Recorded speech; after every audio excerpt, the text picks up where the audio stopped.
আর কোনো হামলা হলে এবার বেসামরিক ইসরায়েলিদের রক্ষা নেই, হুঙ্কার তেহরানের। মধ্যপ্রাচ্যে মার্কিনীদের জন্য রেড অ্যালার্ট।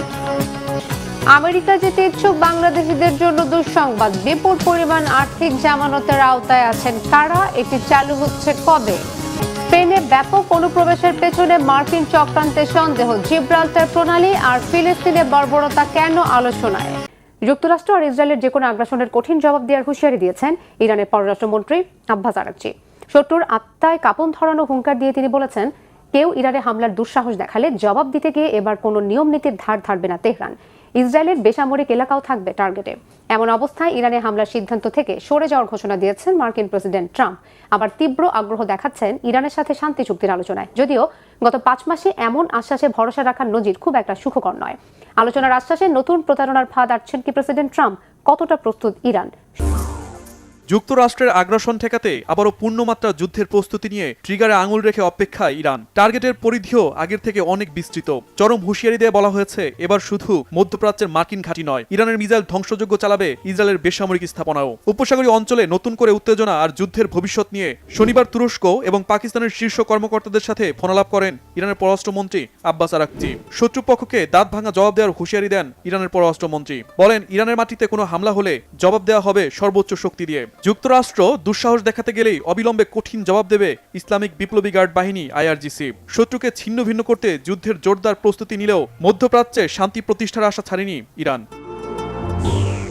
এমন কঠিন হুঙ্কারের 24 ঘন্টা পার না হতেই ইরানে হামলার পরিকল্পনা থেকে সরে দাঁড়ানোর ঘোষণা দিয়েছেন মার্কিন প্রেসিডেন্ট ডোনাল্ড ট্রাম্প। শান্তি আলোচনায় ওয়াশিংটনের আগ্রহ আর অগ্রগতির কথা জানিয়ে শনিবার রাতে এই ঘোষণা দেন তিনি। মার্কিন প্রেসিডেন্ট বলেন, সেনারা ইরানে ঝাঁপিয়ে পড়তে সম্পূর্ণ প্রস্তুত থাকলেও মধ্যপ্রাচ্যের মিত্র দেশগুলোর উদ্বেগ, অনুরোধ আর দ্রুত শান্তি চুক্তি করার স্বার্থে হামলার পরিকল্পনা থেকে সরে এসেছেন। মধ্যপ্রাচ্যে উত্তেজনা হ্রাসের বিষয়ে প্রেসিডেন্ট ট্রাম্প এবং সৌদি যুবরাজের ফোনালাপ হয়েছে, যা নিশ্চিত করেছে সৌদি আরবের রাষ্ট্রীয় সংবাদ সংস্থা।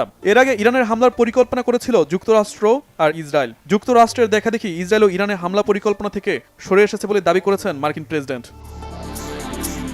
এমন পরিস্থিতিতে প্রশ্ন উঠেছে, যুদ্ধবিরতি নাকি নতুন করে প্রতারণার কৌশল বাস্তবায়ন করছেন প্রেসিডেন্ট ট্রাম্প? 2 দফায় পূর্ণমাত্রার যুদ্ধের মধ্যেই মার্কিন প্রেসিডেন্ট ট্রাম্প অন্তত 40 বার শান্তি চুক্তির সম্ভাবনার কথা সামনে এনেছেন, কিন্তু একবারও প্রতিশ্রুতি রাখেননি, যা চরম মিথ্যাচারের নজির ভেঙেছে অনেক আগেই। বিশ্লেষকরা বলছেন, চুক্তি না হামলা, কোনটি বেছে নেবেন এই রিপাবলিকান নেতা?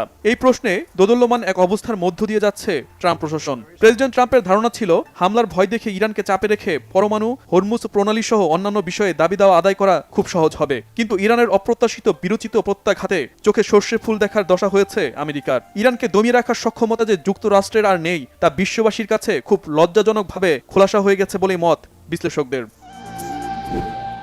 ইরানের কৌশলী সামরিক বাহিনীর পাশাপাশি হুথি, হামাস, হিজবুল্লাহর মতো প্রক্সি গোষ্ঠীগুলো মধ্যপ্রাচ্যে তেহরানের অবস্থান আরও শক্তিশালী করেছে বলে মত বিশ্লেষকদের। সম্প্রতি লোহিত সাগরে সৌদি আরবের বিরুদ্ধে হুথিদের অবস্থান, ইসরায়েলের বিরুদ্ধে হিজবুল্লাহ গোষ্ঠীর চাপ একটি নতুন রণাঙ্গনের জন্ম দিয়েছে, যা মধ্যপ্রাচ্যের পরিস্থিতিকে যেমন উত্তপ্ত করে তুলেছে, তেমনি ইরানকে আরও সাহসী ও আত্মবিশ্বাসী করেছে। এদিকে মধ্যপ্রাচ্যের বিভিন্ন দেশে মার্কিন নাগরিকদের আতঙ্কে ঘুম হারাম হওয়ার দশা, যেন ঘনিয়ে আসছে মহা দুর্যোগ। কারণ মার্কিনীদের যে কোনো সময় মধ্যপ্রাচ্য ছাড়ার প্রস্তুতি রাখতে বলেছে যুক্তরাষ্ট্র। আকস্মিক সংখ্যা শুরুর আশঙ্কায় ইসরায়েল, জর্ডান, ইরাক, কাতার, সৌদি আরব সহ মধ্যপ্রাচ্যের বেশ কয়েকটি দেশে নিরাপত্তা সতর্কতা জারি করেছে মার্কিন দূতাবাস। এমন নিরাপত্তা সতর্কতা ভিন্ন কিছু ইঙ্গিত দিচ্ছে কি? যুদ্ধের ময়দান হোক বা আলোচনার টেবিল, গত 5 মাসে বারবারই ইরানের কাছে লেজে গোবরে হয়েছে বিশ্বের বৃহত্তম পরাশক্তি আমেরিকা। ইরান যুদ্ধে নেমে মার্কিন প্রেসিডেন্ট ডোনাল্ড ট্রাম্প যে ঠিক কতটা বেকায়দায় পড়েছেন, তা এখন দিনের আলোর মতো পরিষ্কার। ইরানের বিরুদ্ধে লড়াই চালিয়ে যেতে মার্কিন অস্ত্র ভান্ডার আর যুদ্ধ বাজেটের টান পড়েছে বেশ আগেই। এবার ইরানের সম্ভাব্য হামলার ভয়ে মধ্যপ্রাচ্যের বিভিন্ন দেশে থাকা আমেরিকানদের যে কোনো সময় মধ্যপ্রাচ্য ছাড়ার জন্য প্রস্তুত থাকতে নির্দেশ দিয়েছে দেশগুলোতে থাকা মার্কিন দূতাবাস। ইসরায়েল, জর্ডান, ইরাক, মিশর, বাহরাইন, সংযুক্ত আরব আমিরাত, কাতার এবং সৌদি আরব সহ বিভিন্ন দেশের মার্কিন দূতাবাসগুলো তাদের ওয়েবসাইটে একই ধরনের নিরাপত্তা সতর্কতা জারি করেছে, যেখানে বলা হয়েছে মধ্যপ্রাচ্যে ক্রমবর্ধমান উত্তেজনার কারণে নিরাপত্তা পরিস্থিতি জটিল হয়ে উঠছে এবং যে কোনো সময় আকস্মিক সংঘাত শুরুর আশঙ্কাও বাড়ছে। এমন অবস্থায় এই অঞ্চলে থাকা আমেরিকানদের সরে যাওয়ার কথা বিবেচনা করা উচিত। পরিস্থিতি আরও খারাপ হলে থাকা উচিত চলে যাওয়ার প্রস্তুতি। শুধু তাই নয়, দূতাবাসগুলো মধ্যপ্রাচ্যে থাকা মার্কিন নাগরিকদের অতিরিক্ত সতর্ক থাকার পাশাপাশি ফ্লাইট বাতিল, আকাশপথ বন্ধ সহ যে কোনো ধরনের অনাকাঙ্ক্ষিত পরিস্থিতির জন্য প্রস্তুত থাকার পরামর্শ দিয়েছে। এই অঞ্চলের বাইরে থাকা মার্কিন নাগরিকদের আপাতত মধ্যপ্রাচ্যে ভ্রমণ বা মধ্যপ্রাচ্য পার হয়ে অন্য কোনো দেশে যাওয়ার বিষয়েও সতর্ক করা হয়েছে। শনিবার সামাজিক মাধ্যম এক্সে যুক্তরাষ্ট্রের সশস্ত্র বাহিনীর সেন্ট্রাল কমান্ড সেন্টকম লিখেছে, মার্কিন সেনাবাহিনীর একটি CH-47 চিনুক হেলিকপ্টার মধ্যপ্রাচ্যে অবতরণের জন্য প্রস্তুত হচ্ছে, যা মূলত সমরাস্ত্র ও সেনা পরিবহন করে থাকে। মার্কিন প্রেসিডেন্ট ট্রাম্প ইরানের পরিকল্পিত হামলা বাতিলের ঘোষণা দিলেও মধ্যপ্রাচ্যে চিনুক হেলিকপ্টারের সম্ভাব্য উপস্থিতি নতুন করে আরও বড় সংঘাত শুরুর আশঙ্কাই যেন উস্কে দিচ্ছে। এছাড়া যুক্তরাষ্ট্র ও ইসরায়েলের যে কোনো ধরনের আগ্রাসনের উচিত জবাব দিতে মধ্যপ্রাচ্যের মার্কিন মিত্র দেশগুলোতে বিধ্বংসী হামলা চালানোর প্রস্তুতি সম্পন্নের কথা জানিয়েছে তেহরান। সৌদি আরব, তুরস্ক ও পাকিস্তানের পররাষ্ট্রমন্ত্রীদের সাথে ফোনালাপে মধ্যপ্রাচ্যে থাকা গুরুত্বপূর্ণ ইসরায়েলি অবকাঠামো এবং মার্কিন স্থাপনাকে লক্ষ্যবস্তু করার হুমকি দিয়েছেন ইরানের পররাষ্ট্রমন্ত্রী আব্বাস আরাকচি। গত জুন মাসের সমঝোতা স্মারক ভেঙে পাল্টাপাল্টি হামলা শুরুর পর ইরানের মিসাইল ও ড্রোনের আঘাতে বেড়েছে মার্কিন সেনা হতাহতের সংখ্যা। নতুন করে বড় যুদ্ধ শুরু হলে সাধারণ মার্কিনীরাও রেহাই পাবে না, এমন আশঙ্কা থেকেই ট্রাম্প প্রশাসন সাধারণ মার্কিনীদের মধ্যপ্রাচ্য থেকে সরানোর কথা ভাবছেন বলে মনে করছেন অনেকেই। সমুদ্র পাড়ি দিয়ে মরক্কো থেকে স্পেনে হাজার হাজার অভিবাসীর অনুপ্রবেশকে নিছক মানবিক সংকট বলতে নারাজ আন্তর্জাতিক বিশ্লেষকরা। তাদের ধারণা এর পেছনে আছে বিশ্বের আরেক গুরুত্বপূর্ণ নৌপথ জিব্রাল্টার প্রণালীর নিয়ন্ত্রণের বিষয়। এখানেও কলকাঠি নাড়ছে আমেরিকা। আলোচনায় উঠে আসছে স্পেন সরকারের সাথে ট্রাম্প প্রশাসনের সম্পর্কের তিক্ততা। হরমুজ প্রণালীর নিয়ন্ত্রণ নিতে ব্যর্থ হয়েছে কি জিব্রাল্টার দিকে নজর ওয়াশিংটনের? ঐতিহাসিক জিব্রাল্টার প্রণালীর দখল নিতে পর্দার আড়াল থেকে কলকাঠি নাড়ছে যুক্তরাষ্ট্র। স্পেনের উপর চাপ বাড়াতে সীমান্তে অভিবাসী সংকট উস্কে দিচ্ছে ওয়াশিংটন। আন্তর্জাতিক মহলে ঘুরছে এমন গুঞ্জন। মরক্কোর উত্তর উপকূল থেকে বিপুল জনস্রোত ইউরোপের ভূখণ্ডে ঢোকার ঘটনায় প্রশ্ন উঠেছে, কেন হঠাৎ স্পেন সীমান্তে এত ভিড় তৈরি হলো? প্রথম দেখায় বিষয়টিকে মানবিক সংকট মনে হলেও অনেক বিশ্লেষকের ধারণা এর পেছনে হাত রয়েছে ট্রাম্প প্রশাসনের। স্পেনের কাছ থেকে একের পর এক কূটনৈতিক ধাক্কার প্রতিশোধ নিচ্ছে যুক্তরাষ্ট্র। সামনে আসছে এমন সমালোচনাও। প্রশ্ন উঠছে, সীমান্তে অশান্তির আগুন লাগিয়ে আসলেই কি স্পেনকে বেকায়দায় ফেলতে চায় ওয়াশিংটন?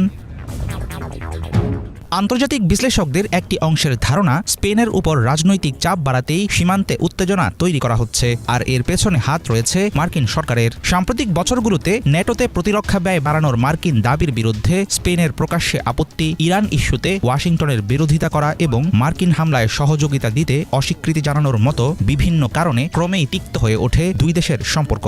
এসব হিসাব সামনে রেখে অনেকেই মনে করছেন, স্পেনের দক্ষিণ সীমান্তে অভিবাসী সংকট সাধারণ কোনো ঘটনা নাও হতে পারে। তাহলে কি আমেরিকার মূল লক্ষ্য জিব্রাল্টার প্রণালীর পূর্ণ নিয়ন্ত্রণ?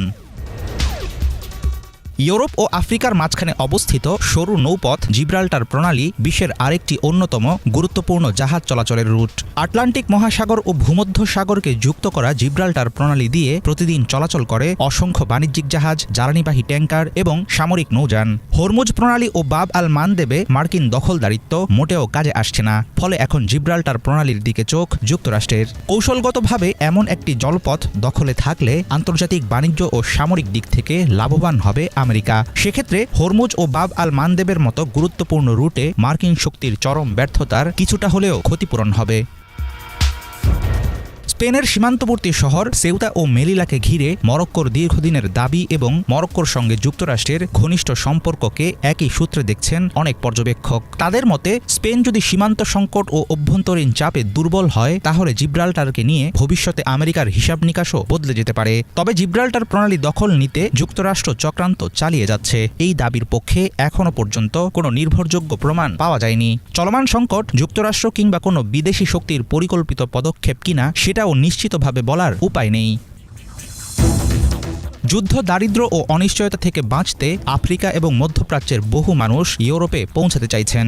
এমন পরিস্থিতিতে অভিবাসন ইস্যু আবারও ইউরোপের রাজনীতির কেন্দ্রে উঠে এসেছে। স্পেন সীমান্তের অভিবাসী সংকটকে অনেকে দেখছেন কূটনৈতিক ও ভূরাজনৈতিক টানাপোড়েনের আগাম ইঙ্গিত হিসেবে। স্পেন সরকার এখন দুই দিক থেকেই কোণঠাসা। একদিকে সীমান্ত সামলানোর চ্যালেঞ্জ, অন্যদিকে জিব্রাল্টার নিয়ে আন্তর্জাতিক পরাশক্তির অদৃশ্য চক্রান্তের আশঙ্কা। সব মিলে চলমান সীমান্ত সংকটের জল কতদূর গড়ায় এখন সেটাই দেখার বিষয়।